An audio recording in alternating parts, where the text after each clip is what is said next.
Welcome to another edition of Hope Rocks Recovery. My name is Joe DeFino, and I am the Executive Director and founder of Hope Rocks Incorporated. And our goal is to enlighten, to educate, to empower with the idea of engaging communities, individuals, families in the counter attack on the epidemic of death caused by addiction, suicide, social isolation, the things that are really gripping our communities and gripping our families these days. And Hope Rocks Recovery has been born out of the isolation from COVID-19. And like many other organizations, they reach out to social media to continue to give their message and to help people. And we're doing the same thing. And though we're not professionals at it, we have a great group of guests that join us each week, and this week is no different. This week, we have Dr. Leslie Cole. She's board certified in internal medicine and addiction medicine.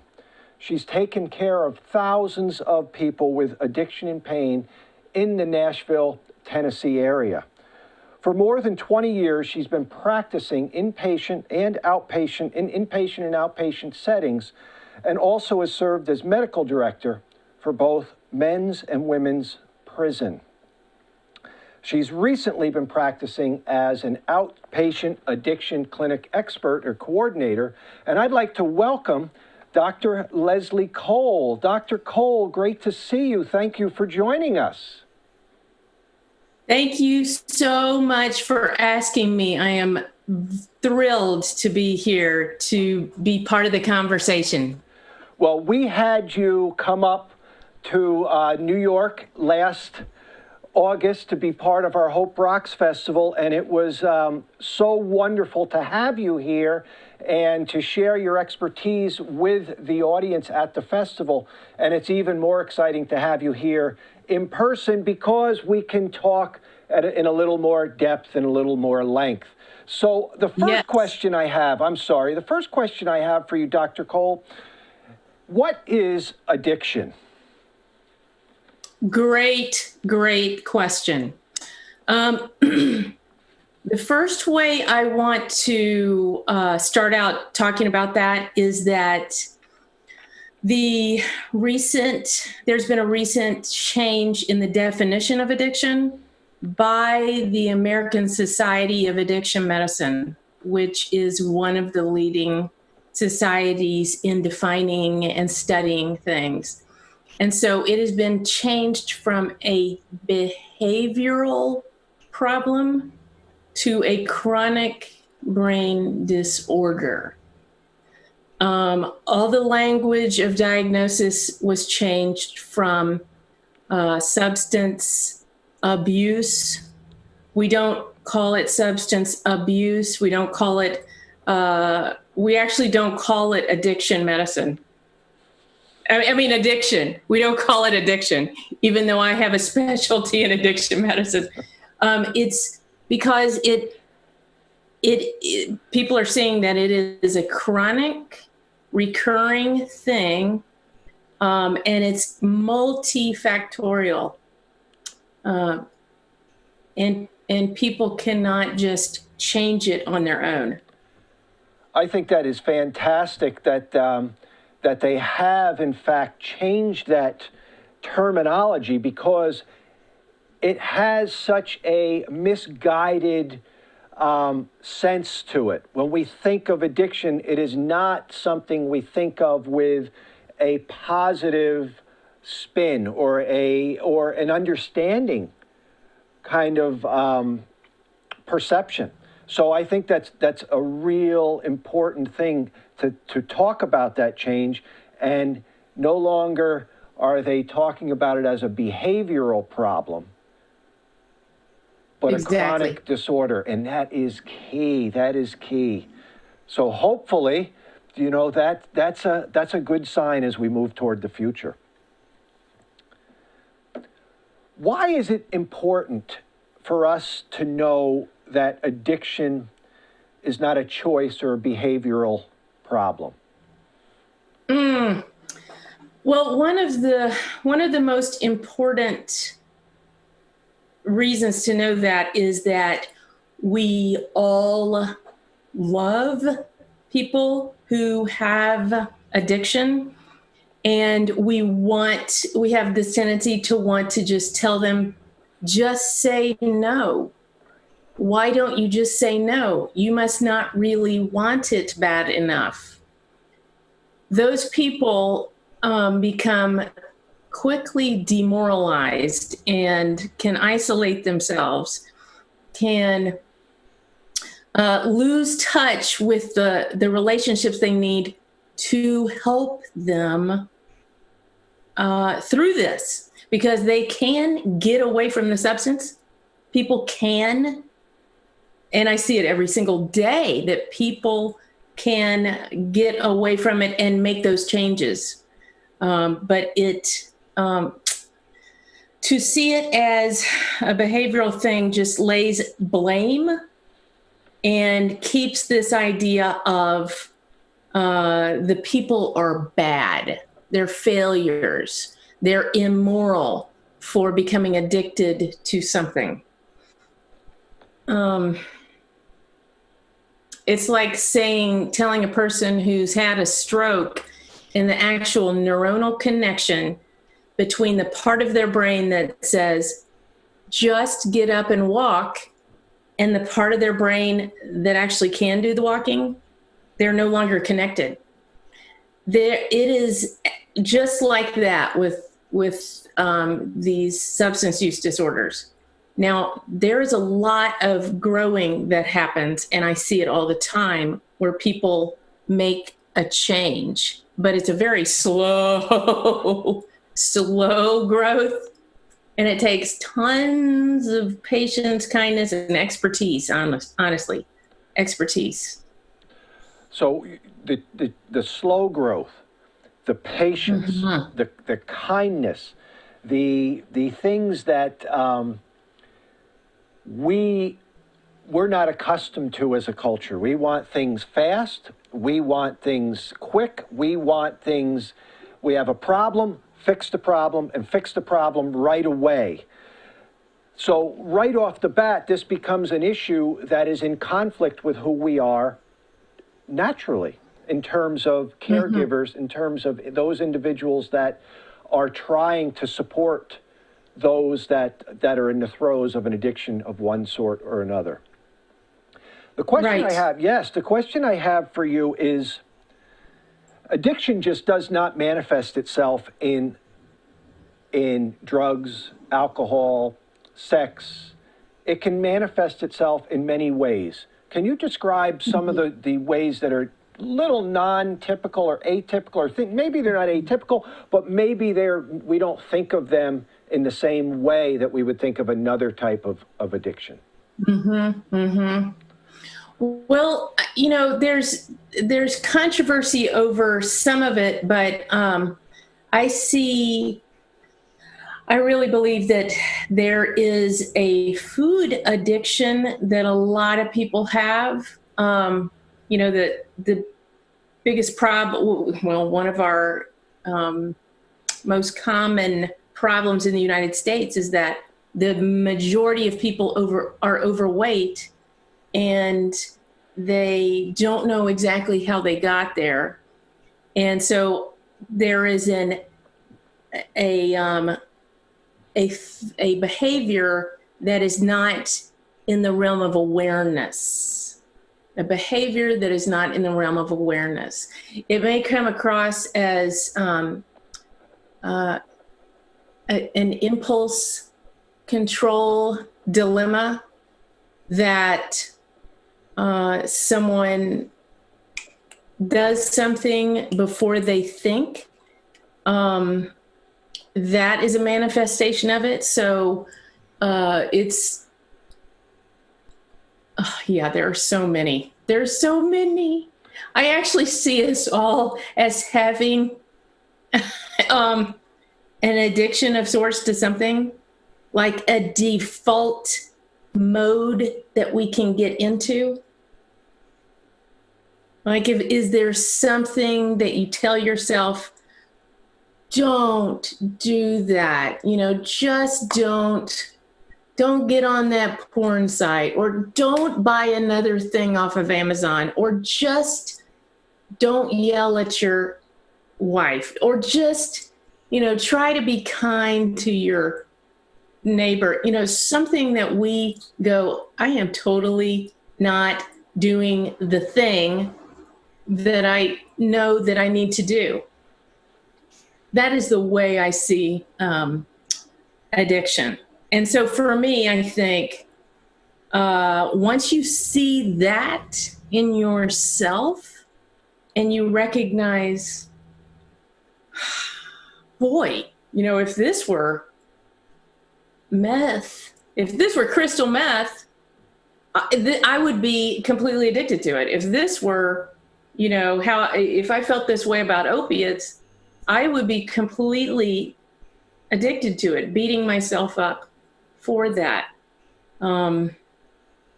Yeah, it's just it takes a slowing down.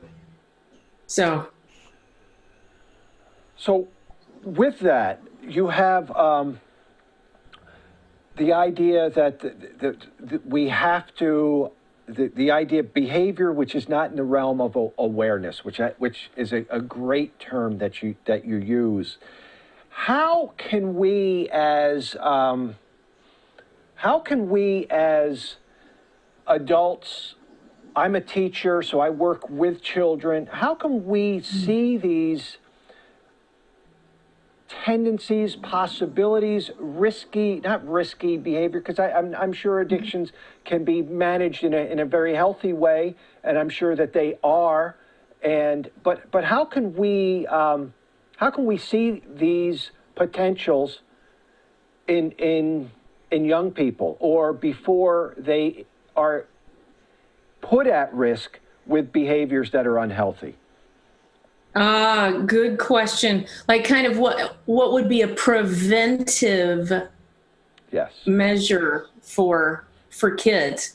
Okay, so one thing I would say is if family members have had a history of substance use disorder, the kids are going to be more likely.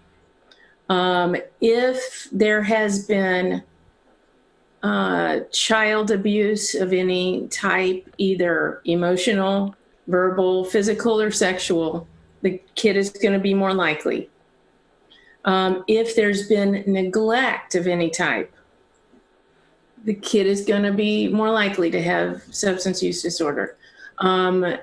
If there is a divorce in the family, the kid is going to be more likely. If someone goes to prison, the kid is going to be more likely to have these substance use disorders. So that is from the Adverse Childhood Event Questionnaire, the ACE questionnaire. That I have that available on my Quit Pain Pills website. If someone wants to get a copy of it or even take the test, it's a 10 little question test. They can take it on my website, and I'll send you the link for that. The other thing is this: to learn delayed gratification is an important skill. To learn what you feel emotionally and to be able to allow yourself to feel that emotion will keep it from getting hidden in the limbic system, the craving, the addiction center of the brain. And it will give words to the feelings and help develop a prefrontal cortex that's connected to the limbic system. So there's actually a physiological portion of our brain that is prone or controls that kinds of behavior. That's fascinating. Yes. Yes. It's okay. Yeah. It's one of the very oldest parts of our brain. We have it way before we have the thinking prefrontal cortex. It is just, we are, I don't know even how we get out of childhood alive, but that part of our brain, the limbic system, has got the fight or flight part of the brain. So trauma gets remembered there. Right. So there's a direct path for visual memories, auditory memories, sensory memories, smell memories. Those things go straight there without even our thinking about it. For instance, you'll notice, oh, what's that smell? And you're already feeling something before you even know what the smell is. Oh, that's wood burning smoke. Or, oh, that's that candle. Or same with the eyes. You will feel something because the visual part will trigger a memory or a feeling before you even are aware that it's happened. So that can happen, with cocaine addiction or cocaine use disorder. I don't want to call it cocaine use disorder. We all slip, but cocaine use disorder. They see something, and then there's this trigger. Boy, so the key is it bypasses, it goes straight into that old thing, and that old thing gives a response. Like babies. Imagine a baby and it's crying. You cannot tell a baby, just stop crying. Or a baby is hungry and it's got a bottle. If you tell the baby, stop drinking the bottle, the baby is not going to stop drinking the bottle. For one thing, it may not even understand what you're saying. Number two, there's no connection through any type of part of the brain that would enable that baby to do what you're saying. It's the same thing with these use disorders. So you can learn to recognize your trigger. Whoa, I don't know what it was. I don't know if it was a commercial. I don't know if it was a certain car I saw. I don't know if it was the song on the radio, but something just made me want cocaine. Okay, then that is the place to start practicing new techniques. But yeah, that old part of the brain, boy, bless us all. As parents, as teachers, as caregivers, clinicians, what can we do to help our children to be more aware of their recognizing their behaviors, their motivations? That is something that as a parent, I find so valuable to have discussions about that, but also knowing that you're discussing these things with individuals that really have no understanding of the behavioral needs or the behavioral motion that accompanies it. So how can we do a better job with that? What are some things that we can do and take with us to help our kids, our grandkids, our neighbors, our nieces, our nephews, and so forth?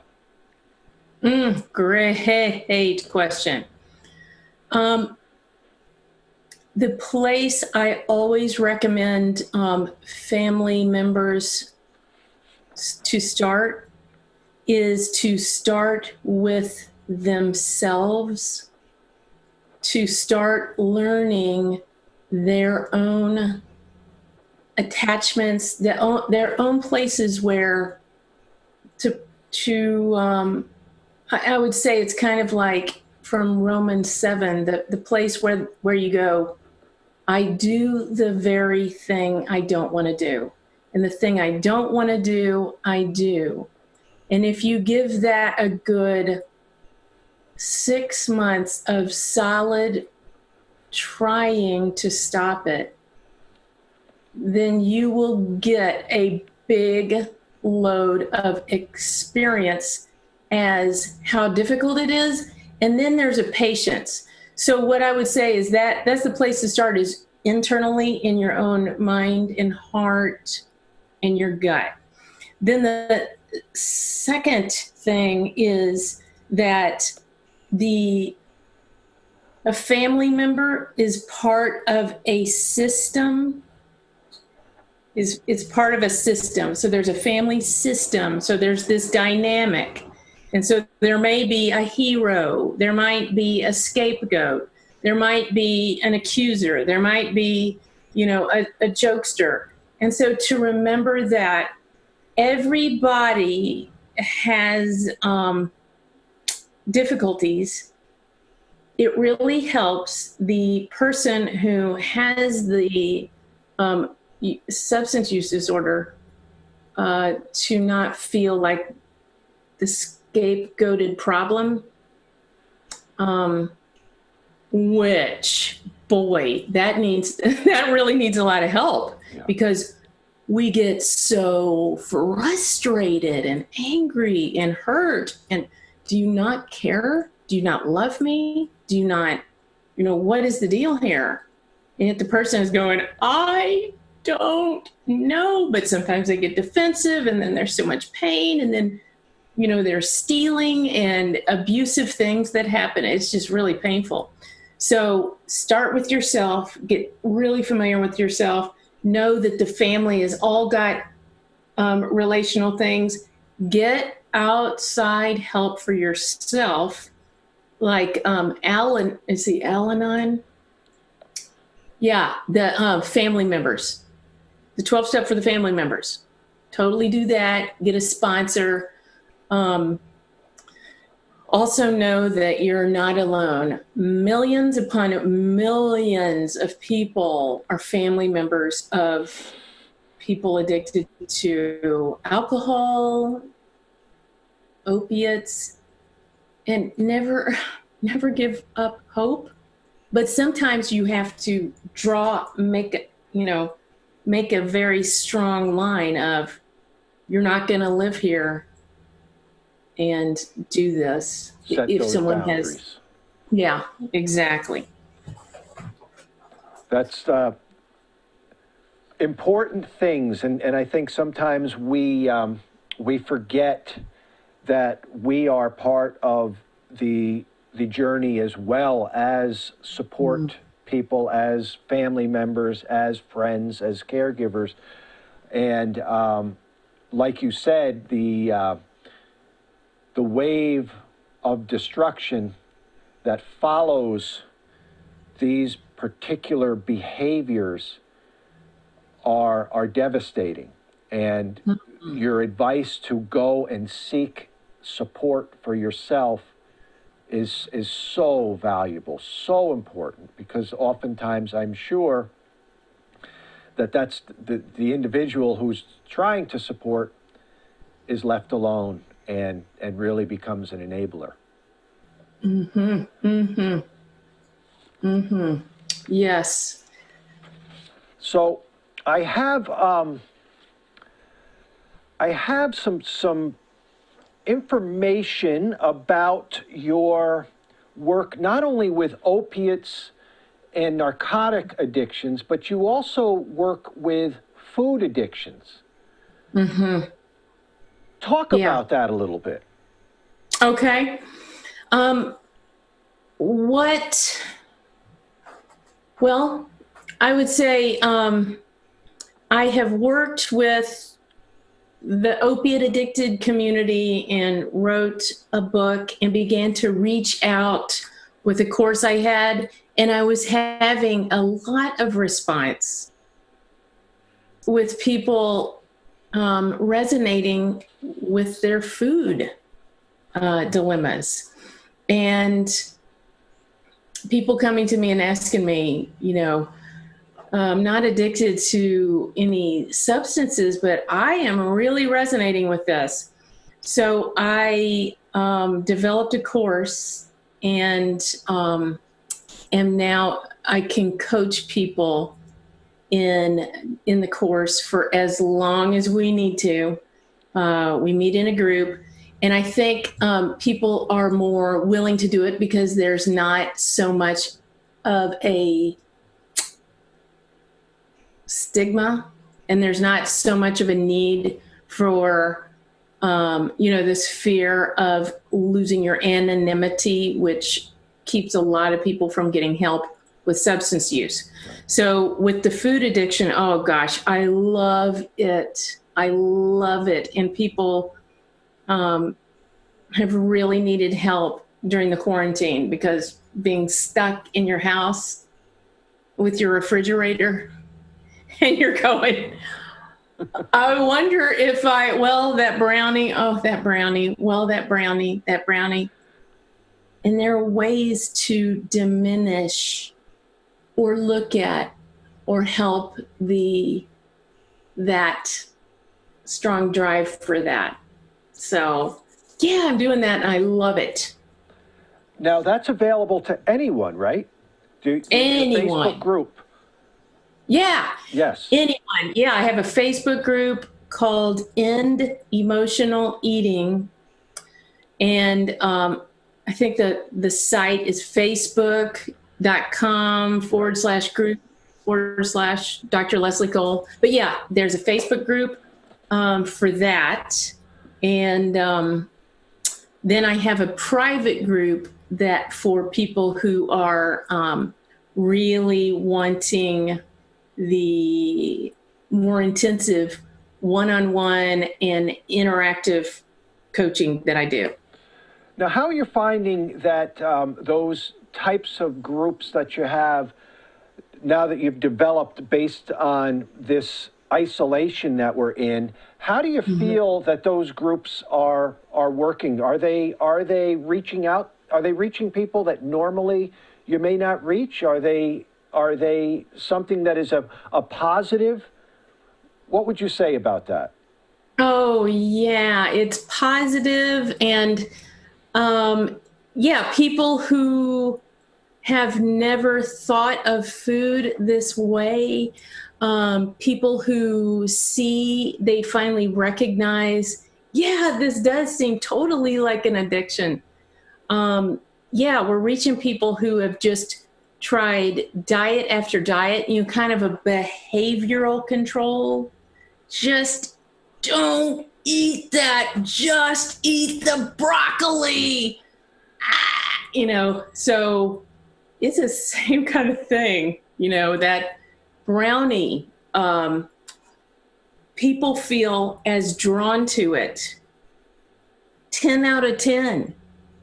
As my opiate addicted patients have felt drawn to heroin. 10 out of 10.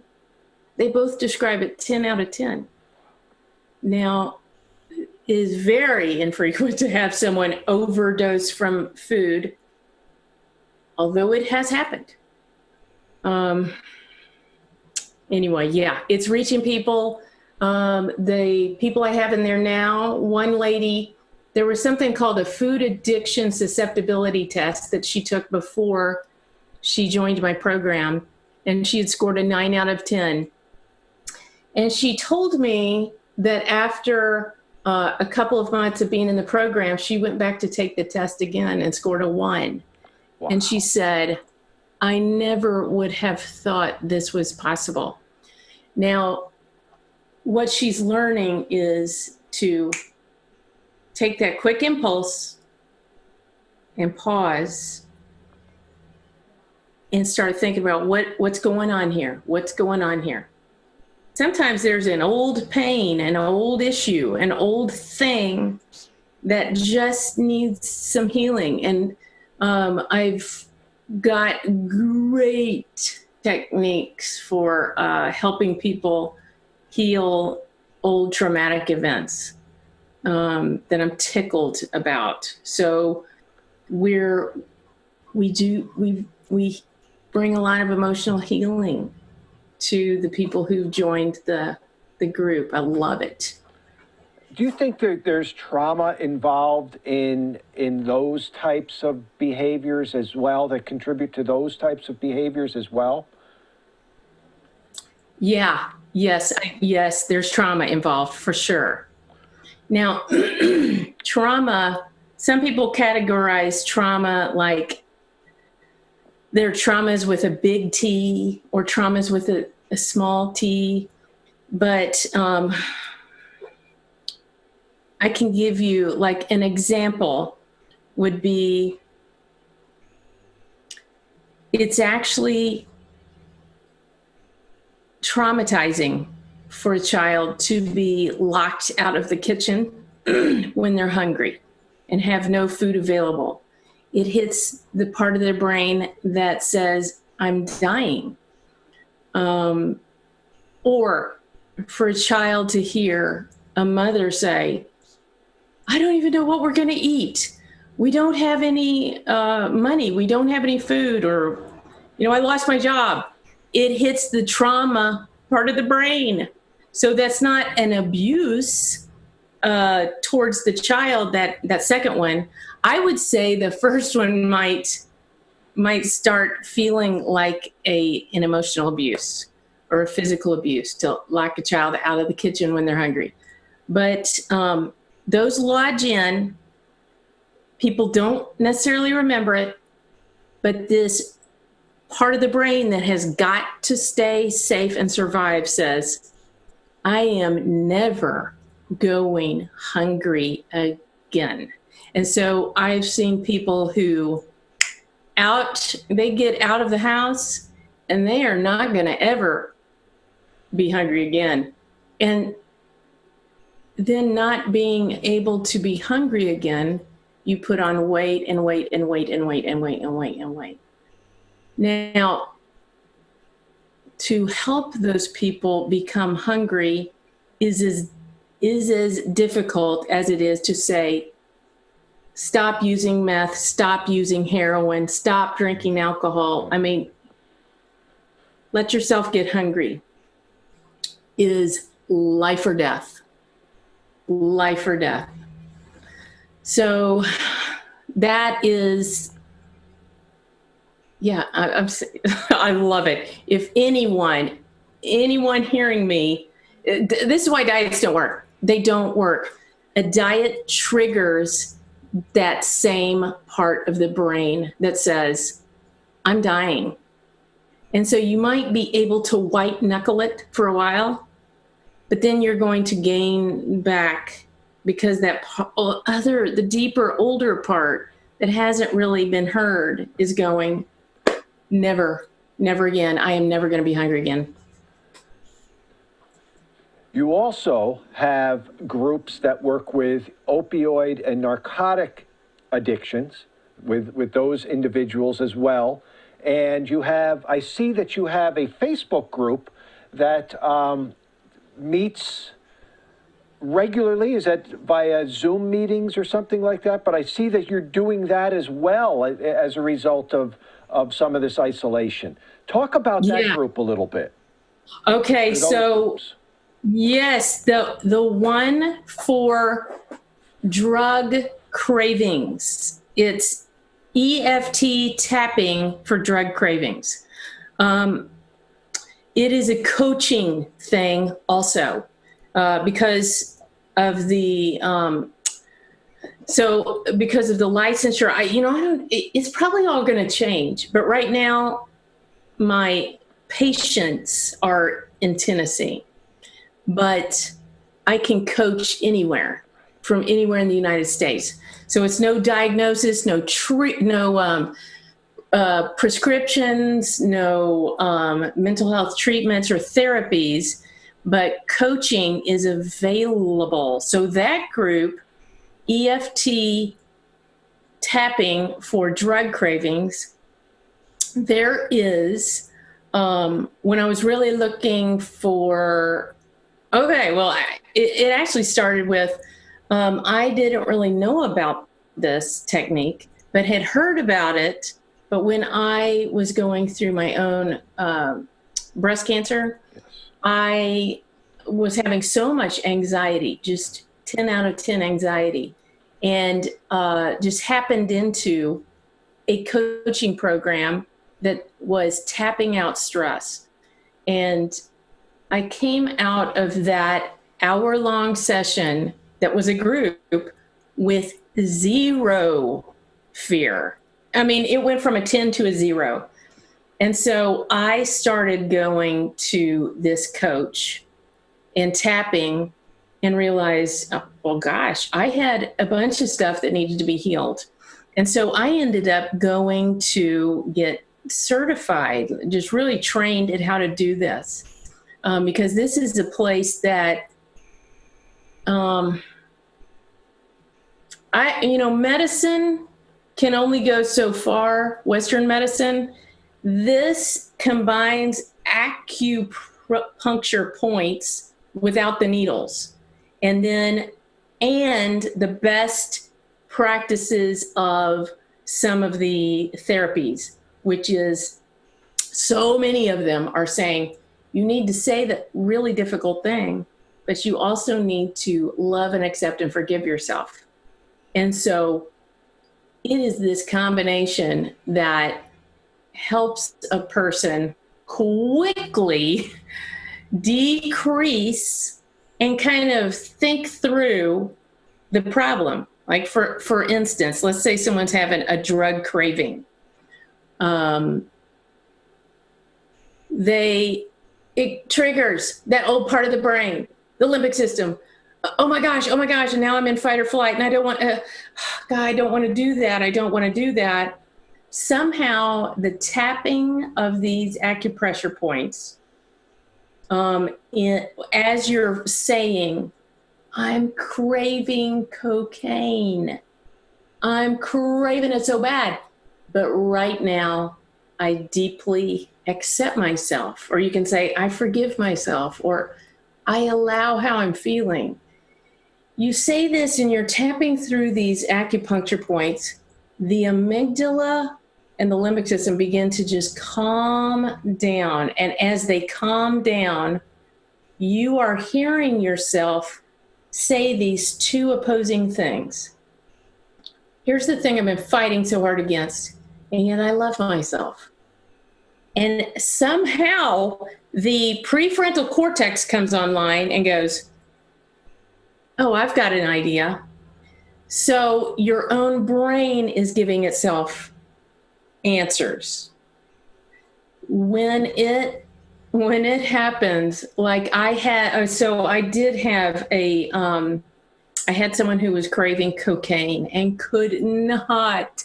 had been addicted to cocaine for years and years and couldn't stay out of jail.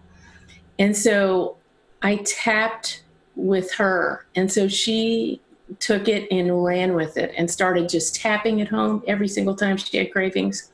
She stopped cocaine for months, stayed out of jail.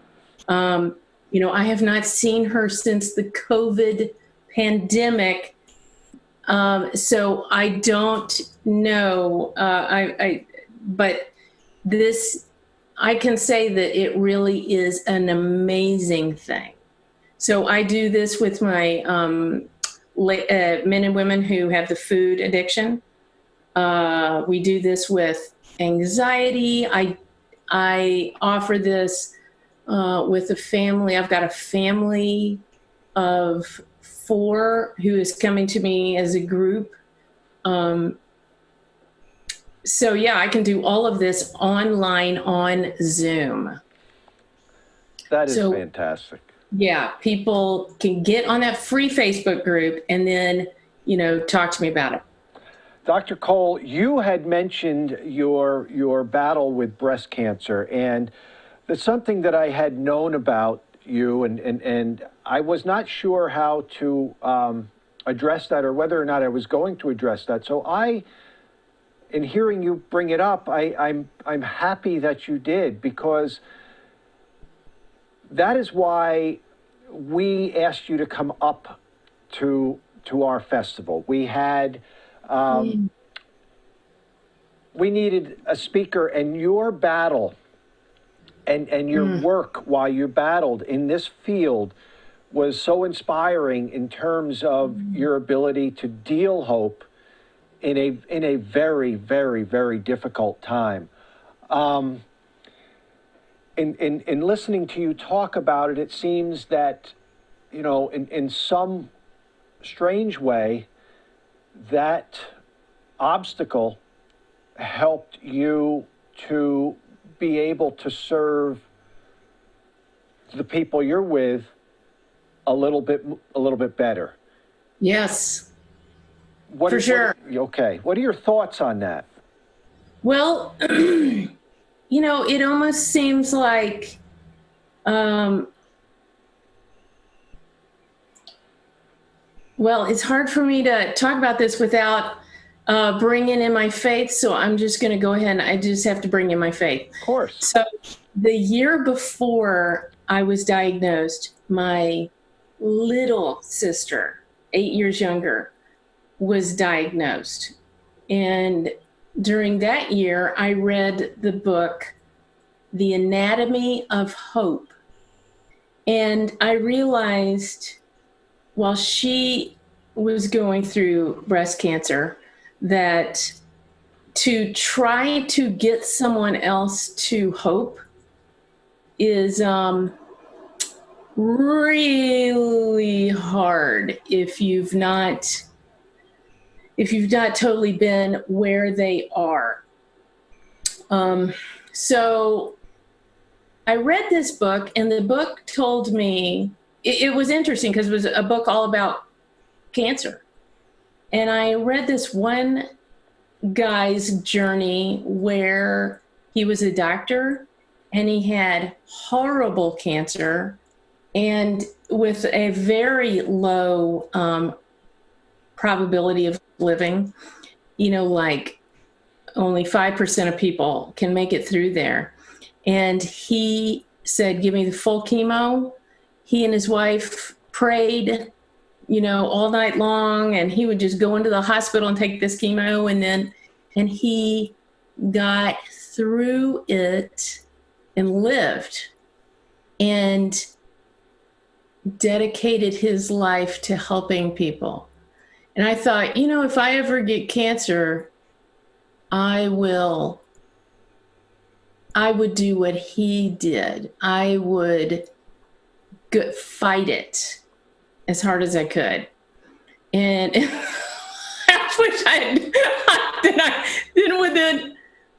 wish within a few months, I felt the knot that ended up being cancer in my breast. And it was metastatic. It moved fast. It moved to a lymph node. They didn't catch the lymph node until after the surgery, so they didn't know if it had gone to more lymph nodes. That sent me into all my memories of, you know, memories of seeing hundreds of patients and people dying of chemo and people dying from cancer. And I thought, how do you trust God when he didn't get you out of the thing that you wanted him to get you out of? And what happened was, you know what? I've got it right here, actually. This verse kept showing up everywhere, like 12 times that year. I heard the verse Joshua 1:9, and I've got it. Somehow it's kind of a broken little magnet, but this showed up on my refrigerator while I was at the hospital getting a mastectomy. Who put it there? I don't know who put it there. I don't even know anyone who gave this to me. But the verse showed up over and over and over. I got 5 cards with that verse on my birthday that year.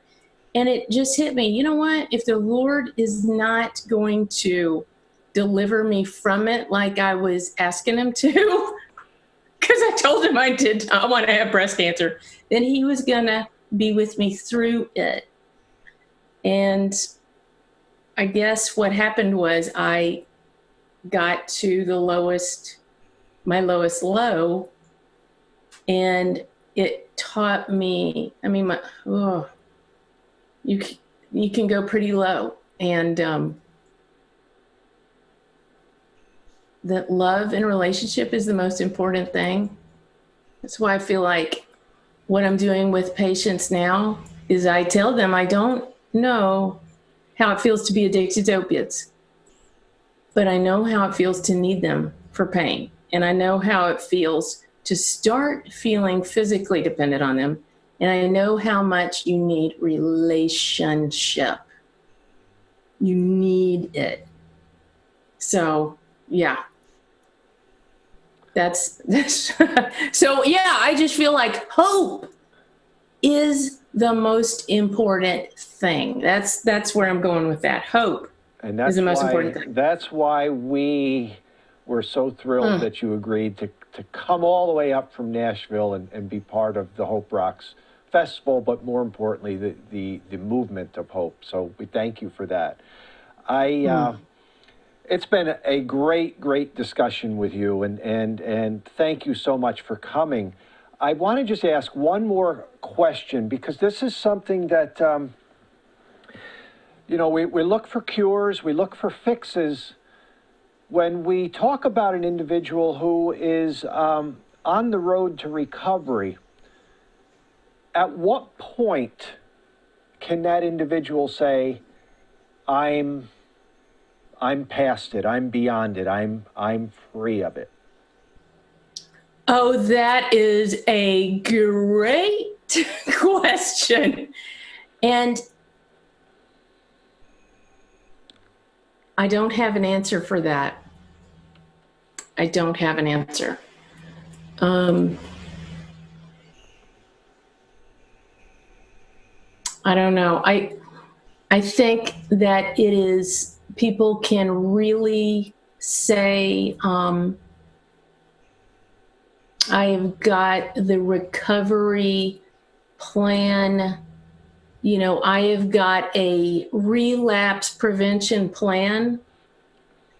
Okay, here's the deal. You don't have to be afraid.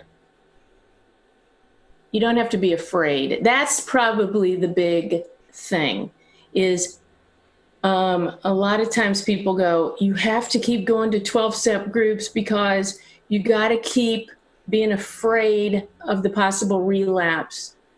I think that's not the case. You don't have to keep being afraid, but you can go, I don't think it's going to happen again because I don't ever think about it. When I do think about it, I've got a plan, but I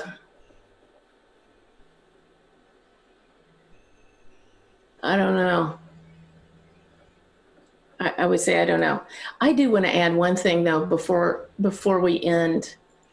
One of the things that is really tough for the opioid addicted community is medication assisted treatment, because so many people feel like it's swapping one addiction for another.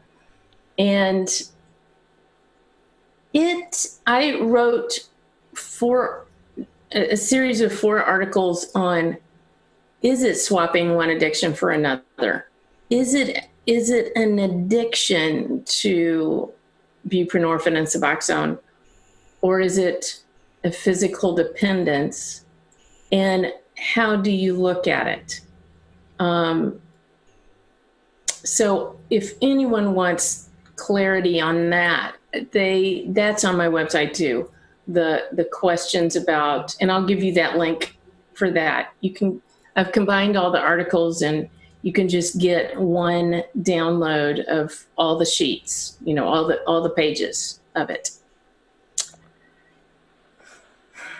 Dr. Cole, thank you so much for being part of this this great discussion. You're really enlightened, and you engaged, and hopefully, we're now empowered. So thank you so much. This has been wonderful, and I look forward to speaking with you in the future, but I also look forward to coming down to Nashville. Yes. We were going to do a program, a Hope Rocks program in Nashville this summer, and with this virus situation, that kind of shelved that for a while. But I'm looking forward to working with you and our good friend Mike Farris and a bunch of other good folk down there to do a Hope Rocks event down there and really spread the idea that fear keeps things from being possible while hope makes everything possible. And thank you so much for being with us. If you could just hold on a minute, I'm going to close out and I'll say goodbye in a moment. So, ladies and gentlemen, thank you for joining us again on another edition of Hope Rocks Recovery. We are thrilled to be able to bring this to you, but more importantly, to bring the people who are making a huge difference in the lives of many, many, many people. We have Dr. Cole and her work with opioid and narcotics addiction and food addiction. Check out her website. We've had them listed throughout the program. Check out her meetings. Log on, email her, let her help you, let her be a resource for you to guide you and maybe put you in the right direction, whether it is you or a family member or a friend. We have Mike Farris, who on Tuesdays and Thursdays does a fantastic meeting, and it's an online meeting and it's open to the public. It's 11 o'clock Central Time. Even if you're not dealing with any addiction issues or issues of mental unwellness, check him out. He'll lift you up. Wherever you are, he'll lift you up. So there's a lot of tremendous things that are going on online for you. And as always, you can check out the Hope Rocks Facebook page, Hope Rocks NY, our website. But know that you're not alone. Know that there's a support system out there for you. But more importantly, know that you're valuable, you're worthwhile, and you have an important story to share with someone who you are going to change. So thank you so much for joining us.